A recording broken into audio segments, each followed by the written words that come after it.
Students, આજે આપણે start કરીએ practice paper solution. Chapter number 10 નું સંપૂર્ણ થિયરી અને જે પણ આપણા સિલેબસનો જે એક્ઝામ્પલ હતા એ પણ આપણે જોઈ ગયા. એક એક પ્રમેયની થોડી નાની સાબિતી પણ આપણે જોઈ અને એને ધ્યાનથી આપણે સમજી ચૂક્યા છીએ. ડન. તો હવે આપણે સ્ટાર્ટ કરીએ એને રિલેટેડ કેટલાક ક્વેશ્ચન જે બુકમાં પણ નથી પણ કદાચ પૂછાઈ શકે અને તમારા નોલેજ જે છે એ થોડું પાછું રિવાઇઝ કરે, થોડું વધે. કારણ કે જે તમે થિયરી બેઝ ભણી ગયા છો એનું પ્રેક્ટિકલ કઈ રીતના તમે યુઝ કરશો એ તમને ખ્યાલ નથી.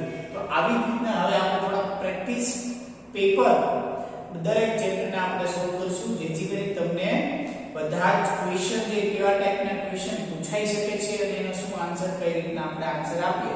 ઘણીવાર કેવું થાય કે થિયરી તમને એક્ઝેક્ટલી બધી જ આવડતી હોય પણ અમુક ક્વેશ્ચન એવો ટ્વિસ્ટ કરીને પૂછેલો હોય એટલે તમે ન્યાસી કરી દો, તમને માઇન્ડ આખું બ્લેન્ક થઈ જાય. તમને એમ થાય કે આ ક્વેશ્ચન તો મેં ક્યાંય જોયો જ નથી. પણ જો થોડું થિયરી બેઝ ઉપર કોન્સન્ટ્રેટ થોડું વધારે કરશો અને એના એક્ઝામ્પલ જે છે એ વધારે સોલ્વ કરશો એટલે તમને બધા જ ક્વેશ્ચન એકદમ પરફેક્ટ રીતે આવડી જશે. તો આજે સ્ટાર્ટ કરીએ આપણે વિભાગ A. જે વિભાગ A જે છે એ 20 માર્ક્સ નો છે. તમારું પ્રેક્ટિસ પેપર જે છે એ ઓલરેડી એપ્લિકેશનમાં મુકાઈ જશે અને જો ચેનલ પર જોતા હો તો હું ડિસ્ક્રિપ્શન લિંકમાં જે છે એ પ્રેક્ટિસ પેપર મૂકી દઈશ. તો વિભાગ A જે છે એ 20 માર્ક્સ નો છે અને વિભાગ B માં પણ મેં થોડા અમુક ક્વેશ્ચન લીધેલા છે 10 માર્ક્સ ના. એટલે કે ટોટલ જે પેપર જે છે 30 માર્ક્સ નું પેપર છે. તો આપણે સોલ્વ કરીએ વિભાગ A માં ક્વેશ્ચન નંબર 1. ક્વેશ્ચન નંબર 1 તમને શું કહેવા માંગે છે તો કે જો તમને આ વસ્તુ આપેલી છે, ક્વેશ્ચન નંબર 1 માં તમને આવું કાઢ આપેલું છે, આવું કાઢ ઓ કરેલ છે અને કાઉન્સમાં આપેલો છે 0 અને 3. વિદ્યાર્થી મિત્રો યાદ રાખજો 0 અને o માં જમીન આસમાનનો ફરક છે. હંમેશા આપણે 0 કેવો લખીએ છીએ લંબગોળ ટાઈપનો, o કેવો આવે છે એક્ઝેક્ટલી પરફેક્ટ ગોળ. આને 0 કેવા છે, આને o કેવા છે. તો અહીંયા તમને શું આપેલું છે o અને એને તમને અહીંયા બીજું વસ્તુ તમને કીધેલું છે 0 અને 3. તો આનો મીનિંગ શું થયું કે o કેન્દ્રિત વર્તુળ છે જેમની ત્રિજ્યા શું છે 3. આ શું સૂચવે છે 3 કે જેમની ત્રિજ્યા કેટલી છે 3. તો આ જો યાદ રાખજો તમને કદાચ નોટેશનમાં આ ટાઈપનું પણ પૂછાઈ શકે. તો કે o કેન્દ્રિત વર્તુળ છે અને એમની ત્રિજ્યા કેટલી છે 3. તો આ ટાઈપનો સંકેત છે. જો આવું વસ્તુ જે છે આપણે બુક્સમાં નહોતા જોઈએ પણ આવા પ્રેક્ટિસ પેપર આપણે સોલ્વ કરશું એટલે આપણે તમને નવી વસ્તુઓ જે છે એ તમને શીખવા મળશે. ચલો આપણે સ્ટાર્ટ કરીએ. તો એ શું કહે છે કે વર્તુળ કેવું છે o એટલે કે વર્તુળ છે જેમનું કેન્દ્ર આ રીતના લખું છું કે o કેન્દ્રિત વર્તુળ કે જેમનું કેન્દ્ર P છે અને ત્રિજ્યા 3 છે. તો આ જે P જે છે એને શું કહેવામાં આવે છે કેન્દ્ર અને બીજી વખત જે બીજું લખેલું છે એને શું કહેવામાં આવે છે ત્રિજ્યા. અને આ o આપેલો છે એટલે મીન્સ કે આ શું આપણે દોરવાનું છે વર્તુળ દોરવાનું છે. ડન. ખ્યાલ આવી ગયો. તો તમને એમ થશે ને આનું કેન્દ્ર શું થશે તો આમાં એને કેન્દ્રમાં એને ખાલી 0 લીધેલો છે. શું લીધેલો છે 0. પણ ખરેખર ત્યાં શું આવે પ્રિન્ટિંગ મિસ્ટેક છે. મીન્સ કે ત્યાં શું હોવું જોઈએ o જોઈએ. શું હોવું જોઈએ o. જેથી કરીને આપણે એનું કેન્દ્ર શું લઈ લઈએ o લઈ લઈએ. એટલે 0 તો આપણે કેન્દ્ર ના લઈ શકીએ. 0 ને કઈ રીતના મૂકશું મીન્સ કે આપણે એને o લઈ શકીએ. બરાબર. હવે એને શું કીધું છે તો આ એક વર્તુળ જે છે 3 ત્રિજ્યા વાળું વર્તુળ છે તેના અંદરના ભાગમાં P બિંદુ આવેલું છે. શું આવેલું છે બિંદુ P. ધારો કે આપણે લઈ લઈએ અહીંયા કંઈક મારે બિંદુ શું આવેલું છે P બિંદુ આવેલું છે. તો હવે એને કીધું છે કે OP નું અંતર કેટલું થશે. જોજો મેક્સિમમ અંતર કેટલું થશે 3. અહીંયા હશે તો પણ 3, અહીંયા હશે તો પણ 3. વર્તુળ ઉપર હશે તો કેટલું હશે 3. પણ જો વર્તુળની સીમાની અંદર હશે તો એની ત્રિજ્યા કરતા કેવું માપ થશે ઓછું થવાનું. એટલે મેક્સિમમ માપ કેટલું છે મારી પાસે 3. અને વર્તુળની અંદર બિંદુ આવેલું છે 12 હોત તો 3 કરતા વધારે થાય. અંદર છે તો કેટલું થશે 3 કરતા ઓછું. અને એક્ઝેક્ટલી ઉપર હોત વર્તુળ ઉપર તો એનું માપ કેટલું થઈ જાય 3. આ વસ્તુ ખાસ યાદ રાખજો કારણ કે વર્તુળના બહારનો ભાગ હશે તો ત્રિજ્યા કરતા મોટો છે, વર્તુળની અંદરનો ભાગ હશે તો શું છે ત્રિજ્યા કરતા નાનો છે. અને એક્ઝેક્ટ વર્તુળ ઉપર હશે તો એનું કેટલું અંતર થશે ત્રિજ્યા જેટલું થશે. તો તમને હવે જો OP નું અંતર માપવાનું કીધું તો હંમેશા કેટલું છે 3 કરતા ઓછું છે. ઓપ્શન આપેલ છે 3 તો એ નહીં ચાલે. 5 તો કે વર્તુળનું બહારનું કોઈ બિંદુ હોય તો પણ નહીં ચાલે. -1 આપણે અંતર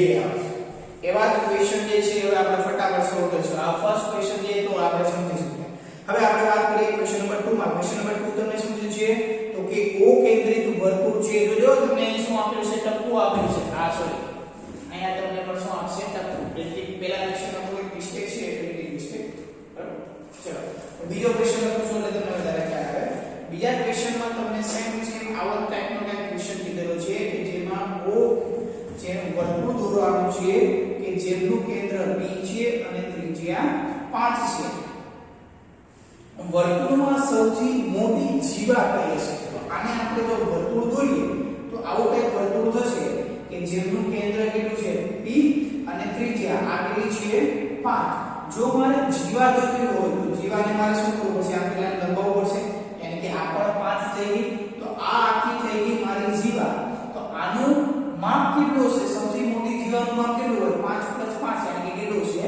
10 તો તમારો ઓપ્શન નંબર થઈ જશે B તો આનો આન્સર શું આવશે તમારી પાસે આન્સર B કેટલો થશે 10 થશે ખ્યાલ આવી ગયો તમને ચલો હવે આપણે આગળ જઈએ ક્વેશ્ચન નંબર 3 માં ક્વેશ્ચન નંબર 3 તમને શું કહે છે તો કે રેખાખંડ AB એ વર્તુળનો વ્યાસ છે આથી ચાપ AB એને શું કહેવામાં આવે તો કે જો તમને ચાર ઓપ્શન આપેલા છે લઘુચાપ ગુરુચાપ અર્ધવર્તુચાપ કે પરિઘ ચલો ક્વેશ્ચન નંબર 3 આપણે જોઈએ તો એને તમને શું આપેલું છે તો કે વર્તુળમાં AB એક શું આપેલી છે વ્યાસ શું છે વ્યાસ એટલે કે એના કેન્દ્રમાંથી પસાર થશે આ ટાઈપનું એક તમને આપેલું છે તો આ જે ચાપ જે છે એને લઘુચાપ કહેવાય ગુરુચાપ કહેવાય કે અર્ધવર્તુચાપ કહેવાય કે પરિઘ કહેવાય પરિઘ તો આવશે જ નહીં કારણ કે પરિઘ કોને કહેવાય વર્તુળના સંપૂર્ણ લંબાઈને આપણે પરિઘ કહીએ છીએ ગુરુચાપ એટલે કે નાની લઘુચાપ એટલે કે નાની ગુરુચાપ મોટી તો આપણો એક ઓપ્શન વધ્યો છે કેટલો C અને ઈ ઓપ્શન તમને શું કહે છે તો કે અર્ધવર્તુચાપ અને આપણને ખ્યાલ છે કે વ્યાસ જે છે વર્તુળના હંમેશા બે ભાગમાં વિભાજિત કરે છે વર્તુળાકાર ભાગને આપણે અર્ધવર્તુચાપ કહીએ છીએ ક્વેશ્ચન નંબર 4 માં આપણે આગળ જે શોધ્યું છે ઓ કેન્દ્રિત જીવામાં જીવા AB બરાબર 5 છે તથા જીવા એક બીજી પણ આપેલી છે CD પણ તમને 5 આપેલી છે ચલો આપણે જોઈએ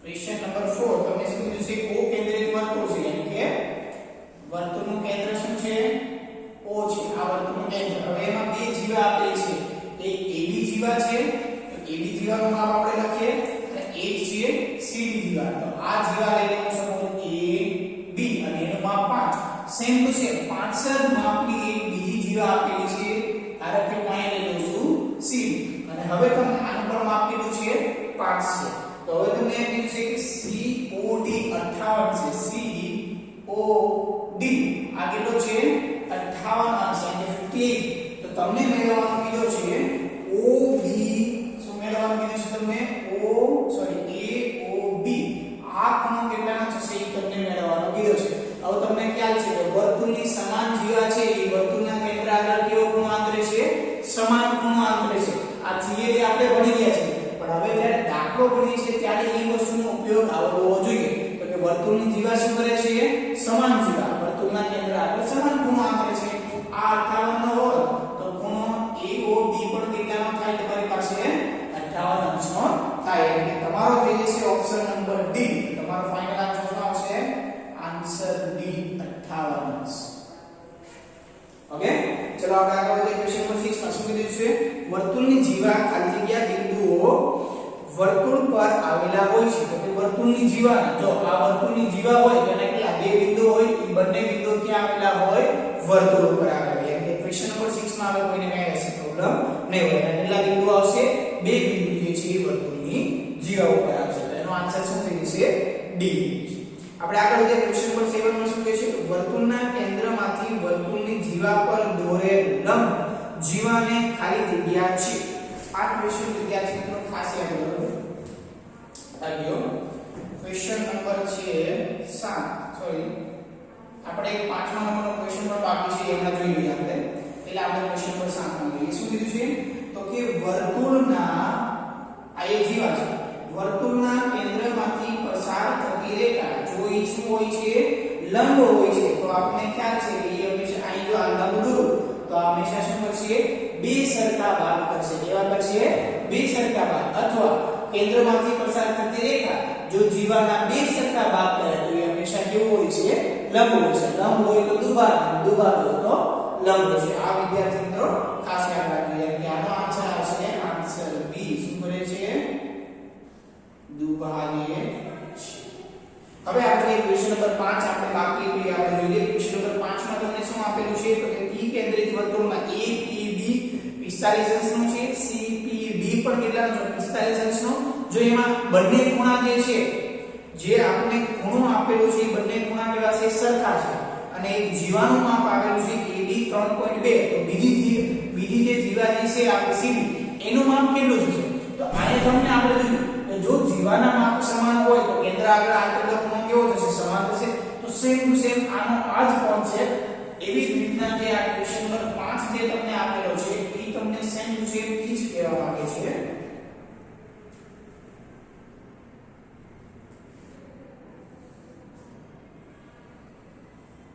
એમાં વર્તુળનું કેન્દ્ર કેટલું છે?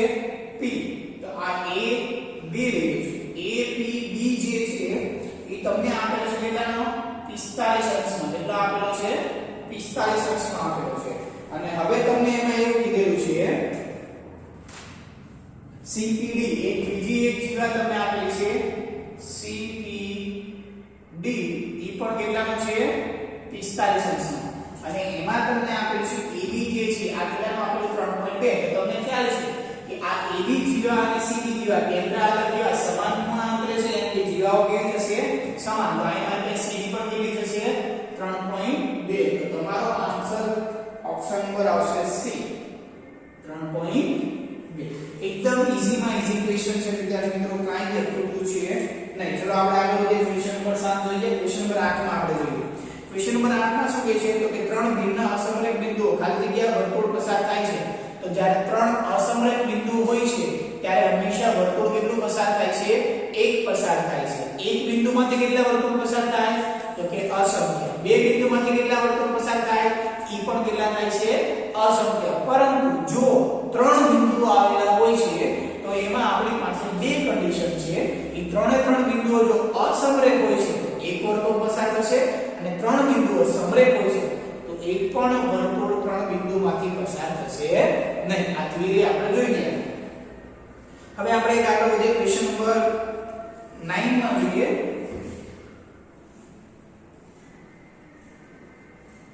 ચલો ક્વેશ્ચન નંબર 9 તમને શું કહે છે? તો કે P કેન્દ્રિત વર્તુળમાં જીવાઓ તમને આપેલી છે 5.2 અને બીજી એક જીવા છે CD એ પણ તમને 5.2 આપેલી છે. વર્તુળનું કેન્દ્ર છે P અને એમની એક જીવા છે AB કેટલાની છે? 5.2. બીજી એક જીવા છે CD એ પણ કેટલાની છે? 5.2. તો હવે વિદ્યાર્થી મિત્રો ક્વેશ્ચન જોજો. ક્વેશ્ચન ક્યાં ચેન્જીસ થાય છે? ક્વેશ્ચન ખાસ જોજો. ચલો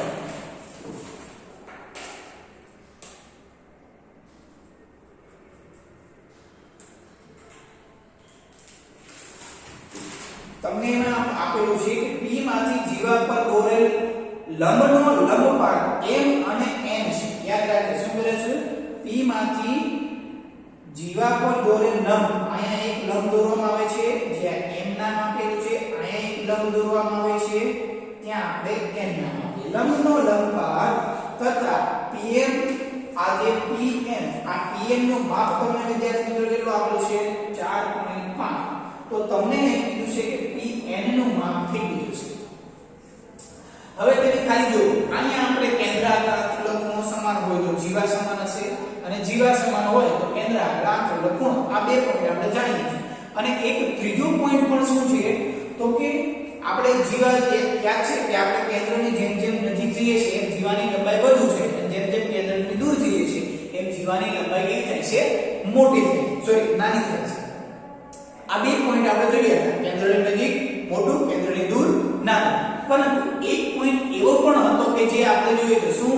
તો કે જો કેન્દ્રથી સમાન અંતરે આવેલી જીવાઓ પણ કેવી હોય છે? સમાન હોય છે. અને સમાન જીવાઓ કેન્દ્રથી સમાન અંતરે આવેલી હોય છે. તો જો અહીંયા કેન્દ્રથી સમાન આવેલી જીવાઓ કેવી છે? સમાન છે. 5.2 5.2 બંને જીવાઓ સમાન છે તો બંને જીવાનું કેન્દ્રથી અંતર પણ કેવું થશે? સમાન જ થશે. તો જો P થી M આ એવી જીવાનું કેન્દ્રથી અંતર જો 4.5 હોય તો CD જીવાનું પણ કેન્દ્રથી અંતર એટલે કે PN આ PN પણ કેટલું થશે? 4.5 થશે. એકદમ ક્વેશ્ચન એકદમ ઈઝી છે. ખાલી આપણે કોન્સેપ્ટ જે છે એ ક્લિયર હોવો જોઈએ થિયરીમાં. ચલો આનો આન્સર શું આવશે? આન્સર આવશે આન્સર બી 4.5. હવે આપણે આગળ વધીએ ક્વેશ્ચન નંબર 10. ક્વેશ્ચન નંબર 10 તમને શું કહેવા માંગે છે? તો કે વર્તુળના કેન્દ્રથી જેમ જેમ દૂર જઈએ એમ મારી જીવાઓ કેવી થાય છે? નાની. હમણાં આપણે જોઈએ તો આનો આન્સર આવશે ડી. ઘટતું જાય છે. જીવાનું અંતર કેવું થાય છે? ઘટતું જાય છે. સોરી, જીવાનું માપ અંતર વધે છે અને માપ કેવું થાય છે? ઘટે છે. ચલો આપણે 11 નંબરના ક્વેશ્ચન પર જઈએ તો કે વર્તુળને ખાલી જગ્યા જીવાઓ હોય છે. વર્તુળને કેટલી જીવાઓ હોય છે? અસંખ્ય જીવા. આપણે બધાને ખ્યાલ છે. બીજા નંબરનો ક્વેશ્ચન શું કહે છે? તો કે P કેન્દ્રિત વર્તુળમાં AB અને CD ભિન્ન જીવાઓ છે. P માંથી AB અને CD પર દોરેલ લંબનો લંબપાત અનુક્રમે M અને N છે. PM 4.5 છે. PN પણ કેવું છે? 4.5. યાદ રાખજો કેન્દ્રથી સમાન અંતરે આવેલી જીવાઓ કેવી થશે? સમાન. તો અહીંયા તમને જીવાઓ સમાન હતી તો અંતર સમાન અને અંતર સમાન તો કેવું થાય? જીવા સમાન. તો અહીંયા તમને એક જીવા AB નું માપ આપેલું છે 9 તો બીજી જીવાનું માપ પણ કેટલું થશે? 9 થશે. તો ક્વેશ્ચન નંબર 12 નો આન્સર કમ્પ્લીટ થઈ ગયો. હવે આપણે જોઈએ ક્વેશ્ચન નંબર 13 માં શું કહે છે? બાજુની આકૃતિના આધારે POQ આપણે મેળવવાનો કીધો છે. હવે આ જે ક્વેશ્ચન છે વિદ્યાર્થી મિત્રો આમાં આપણે કયો કોન્સેપ્ટ યુઝ કરવાનો છે? આપણે જોઈએ તો ક્વેશ્ચન નંબર 13 માં તમને એક આકૃતિ આપેલી છે જેનું કેન્દ્ર છે O P Q અને એક બિંદુ અહીંયા આપેલું છે E. તો કે કેન્દ્ર આગળ એક કોણ અંતર છે POQ અને બાકીના ભાગમાં એક કોણ અંતર છે PEQ અને આ PEQ જે છે એ તમને કેટલાનો આપેલો છે? 35 અંશનો આપેલો છે. તો જો હવે આ કોન્સેપ્ટ આપણે યુઝ કરીએ તો કે લંબોચાપ દ્વારા આંતરેલો ખૂણો કેન્દ્ર આગળ કયો છે? POQ એ બાકીના ભાગમાં કોઈ પણ બિંદુ આગળ આંતરેલા ખૂણા કરતા કેવો હોય છે? બમણો. તો અહીંયા આપણે આ વસ્તુ કરીએ છીએ કે ખૂણો POQ બરાબર 2 ટાઈમ્સ કોણ થશે? બાકીના ભાગમાં કયો ખૂણો આંતરે છે? PEQ. હવે તમારી પાસે PEQ છે તો ડાયરેક્ટ POQ તમને મળી જાય. ડાયરેક્ટ આપણે આમાં શું મૂકી દઈએ? કિંમત મૂકી દઈએ. POQ બરાબર શું થશે? 2 ગુણ્યા 35 અને આગલા જગ્યા POQ બરાબર 35 ગુણ્યા 70 છે. બરાબર? આવું કેલ્ક્યુલેશન કરવાની પણ કઈ જરૂર નથી પણ જો ભૂલ ના પડે એના માટે આપણે કેલ્ક્યુલેશન કરવી જરૂરી છે. તમને ડાયરેક્ટ ખબર પડી જાય આ ખૂણો બમણો હોય કોની કરતા આની કરતા તો આ 35 હોય તો આ 70 હોય આ 70 હોય તો આ અડધો હોય એટલે 35 છે. બરાબર? ઓકે ચાલો. હવે આપણે આગળ વધીએ ક્વેશ્ચન નંબર 14 માં શું કહે છે? તો કે એમાં પણ એવી જ આકૃતિ આપેલી છે પણ ખાલી ફરક શું છે? આ તમને 150 આપેલો છે. કેટલો આપેલો છે? 150. યાની કે આ ડબલ છે કોના કરતા આની કરતા એટલે કે આ અડધો થયો. તો આ 150 હોય તો 150 ડિવાઇડ બાય 2 એટલે શું થઈ જશે? 75. તો આ જે ખૂણો જે છે બાકીના ભાગમાં આંતરેલો ખૂણો કેટલો થશે? 75. ક્વેશ્ચન નંબર 14 જે છે એ પણ એકદમ ઈઝી છે. તમે જાતે ટ્રાય કરી શકો. એમાં આ આન્સર આવશે answer number D. Question number 15 જે છે એ આપણે હવે સ્ટાર્ટ કરીએ. ક્વેશ્ચન નંબર 15 એકદમ ઈઝી છે.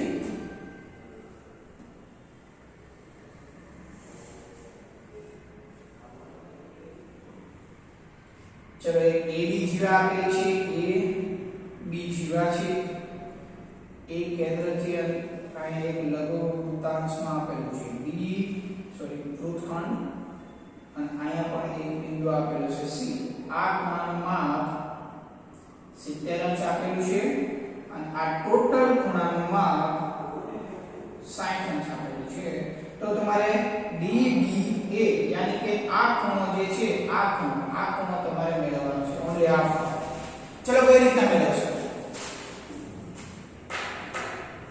વિડિયો પોઝ કરીને તમારે જાતે વિચારવાનું ખૂણાની સમકક્ષ છે. તમારે ખાલી કયો ખૂણો મેળવવાનો છે? આ ખૂણો મેળવવાનો. કેટલો ખૂણો? આ ખૂણો. ચલો કઈ રીતે મેળવશો? તો કે હવે તમને ખ્યાલ છે તો કે ત્રિકોણમાં કોઈ પણ બે ખૂણાનું માપ મને ખબર હોય તો મને ત્રીજા ખૂણાનું માપ ખબર પડી જાય, કારણ કે 180 માંથી બંને ખૂણાનો સરવાળો બાદ કરી નાખીએ આપણે. તો જો આ આખો ખૂણો આપેલો છે, આપણે ખાલી A B D ત્રિકોણમાં વાત કરીએ તો મને આ A માં તો કોઈ જાતનું ટેન્શન નથી. A ખૂણો આપેલો છે, B મારે મેળવવાનો છે. તો મારે હવે શું મેળવવું પડે? સૌપ્રથમ D ખૂણો મેળવવો પડે. તો D ખૂણા મારે મેળવવા માટે મારે શું કરવું જોઈએ? તો કે તમને ખ્યાલ છે AB ની યાની કે AB ને સમાંતર એક જ ભાગમાં આવેલા ખૂણા જો કોઈ પણ બે બિંદુ આવેલા હોય એ સમાન ખૂણો આંતરે તો ચાર ચાર બિંદુઓ જે છે વર્તુળ ઉપર ગણાય. આપણે એક પ્રમેય જોયો. બીજો પ્રમેય એક જ વૃત્તખંડમાં આવેલા ખૂણાઓ કેવા હશે? સમાન. તો આમાં કયો યુઝ થશે? એક જ વૃત્તખંડમાં આવેલા ખૂણા સમાન. જો A B B ફરી વખત A થી સ્ટાર્ટ થાય B માં પૂરું થવું જોઈએ. A B B A C B. તો જો આ જે છે ખૂણો ADB બરાબર શું થશે? ખૂણો ACB. આ કેવા છે? એક જ વૃત્તખંડના ખૂણા. ઓકે, ચલો આ ACB જે છે તમને કેટલાનો આપેલો? 70 નો. તો ચલો ખાલી માપ મૂકી દો. અહીં કેટલા આવશે?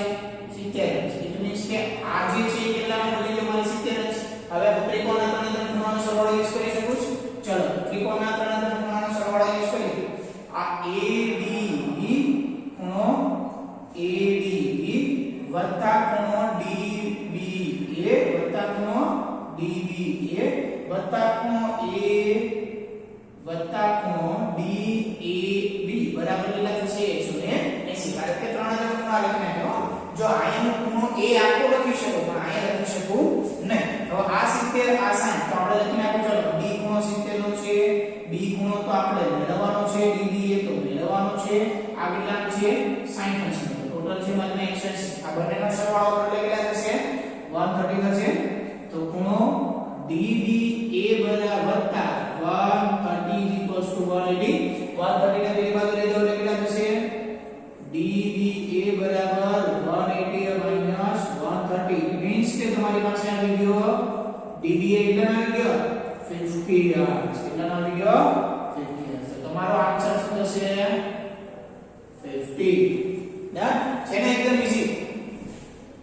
ચલો હવે લાસ્ટ ક્વેશ્ચન આપણે સોરી બાકી છે. ક્વેશ્ચન નંબર 16 આપણે જોઈએ છે કીધું છે ચક્રીય ચતુષ્કોણમાં A sin યાદ રાખજો. ચક્રીય ચતુષ્કોણ આવ્યો એટલે મગજમાં આપણે ચક્રીય ચતુષ્કોણના બધા જ કોન્સેપ્ટ યાદ હોવા જોઈએ. ચક્રીય ચતુષ્કોણમાં શું હતું? તો કે સામેના ખૂણાનો સરવાળો કેટલો થાય?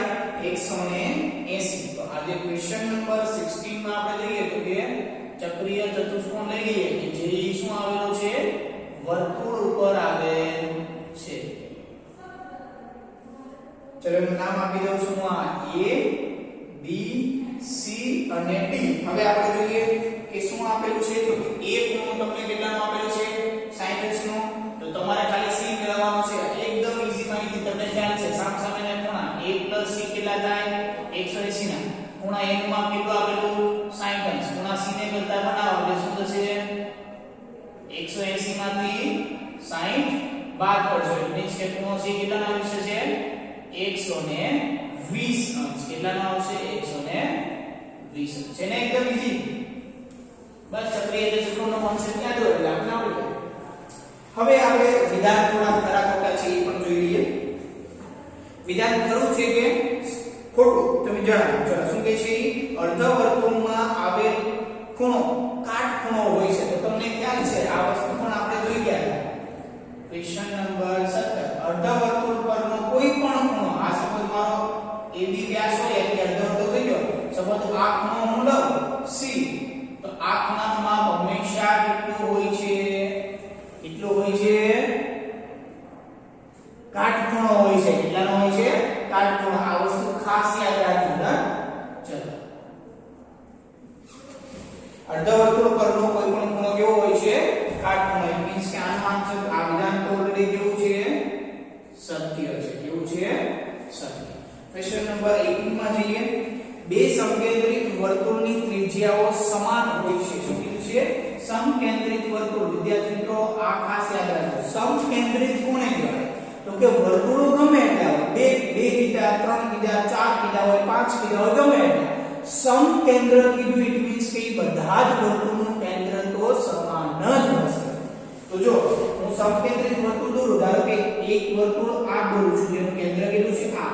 હવે આને ત્રિજ્યા લઈ એક બીજું વર્તુળ દોરું છું, એનું કેન્દ્ર ક્યાંય બદલાતું નથી. કેન્દ્ર બદલાતું નથી. સમકેન્દ્રિત, બે સમકેન્દ્રિત હોય, ત્રણ હોય, ચાર હોય કે પાંચ હોય, કેન્દ્ર બદલાતું નથી. હા, ત્રિજ્યાઓ બદલાશે. જો આ ત્રિજ્યા કેટલી થશે? ધારો કે 2 હોય તો આ ત્રિજ્યા ધારો કે 4 પણ હોઈ શકે. હવે આપણે ક્વેશ્ચનમાં જોઈએ શું કીધું? બે સમકેન્દ્રિત વર્તુળની ત્રિજ્યાઓ સમાન હોય. કોઈ બે વિદ્યાર્થી મિત્રો સમાન હશે? આની 2 હશે તો આની 2 કરતા મોટી હશે, એટલે સમાન હશે નહીં. તો આ વિધાન કેવું છે? અસત્ય. કેમ કે એને શું કીધું છે? સમકેન્દ્રિત વર્તુળની ત્રિજ્યા સમાન હોય છે. એ વિધાન સાચું નથી. હવે આપણે આગળ વધીએ. શું કીધું છે? વર્તુળની મોટામાં મોટી જીવાનુમાં ખાલી જગ્યા હોય છે. વર્તુળની મોટામાં મોટી જીવાનુમાં જોજો તમને આનો ક્વેશ્ચન થોડો બદલેલો છે. એમાં તમને શું આપેલું છે? એક તો 2r આપેલા છે અને 2πr આપેલા છે. તો જોજો, સોરી, ખાલી πr આપેલા છે. અહીંયા જો ખાલી 2 મૂકી દો તો આને આપણે શું કહીએ છીએ? તો કે વર્તુળનો પરિઘ કહેવાય છે. શું કહીએ છીએ? વર્તુળનો પરિઘ. પરિઘ મતલબ કે વર્તુળનું સંપૂર્ણ લંબાઈ. પણ 2r એટલે શું કહેવામાં આવે? જો ચલો આપણે સમજીએ. પહેલા પ્રથમ આનું માપ કેટલું છે? r, કારણ કે વર્તુળની ત્રિજ્યા. અને આમાંથી જો પાછી આ એક રેખા સીધી પસાર થાય, ધારો કે AB, તો આ વર્તુળનું કેન્દ્ર આ r હોય તો આ પણ કેટલું થાય? r થાય. એટલે કે આ ટોટલ માપ કેટલું થાય? 2r. તો આ તમારો શું થઈ ગયો? Final answer. Done. Question number 20 માં આગળ વધીશું. છે વર્તુળ માટે વર્તુળાકાર ચાપની લંબાઈ. યાદ રાખજો, વર્તુળ માટે હવે શું કહેવામાં આવે છે? તો કે વર્તુળ જે છે, સપોઝ P કેન્દ્ર હોય તો વર્તુળ, તો આ જે વર્તુળને વર્તુળાકાર ચાપ જે છે એની લંબાઈ કેટલી હોય? તો કે આ આખી સંપૂર્ણ વર્તુળની લંબાઈ એટલે કે શું થશે? તમારો પરિઘ. પરિઘ મતલબ કે 2πr. તો આ થઈ ગયો આપણે સંપૂર્ણ વિભાગ A સોલ્વ કરેલો છે. આવા ઘણા બધા ક્વેશ્ચન છે. તમારે કદાચ પ્રેક્ટિસ વર્ક હોય અથવા કોઈ પણ બુક્સ હોય, ટેક્સ્ટ બુક હોય તો એમાં પણ તમે જોઈ શકો છો. આવા ઘણા બધા ક્વેશ્ચન સોલ્વ કરવા, જેથી કરીને આ ક્વેશ્ચન સોલ્વ કરશો તો એની પાછળની જે થિયરી જે છે ઈ તમને યાદ રહેશે. ખ્યાલ આવ્યો? ડન. તો વિભાગ A જે છે પેપર આખે આખું તમને એપ્લિકેશનમાં પણ મળી જશે. તમારે રફ નોટ અથવા ફેર નોટમાં લખવું હોય તો તમે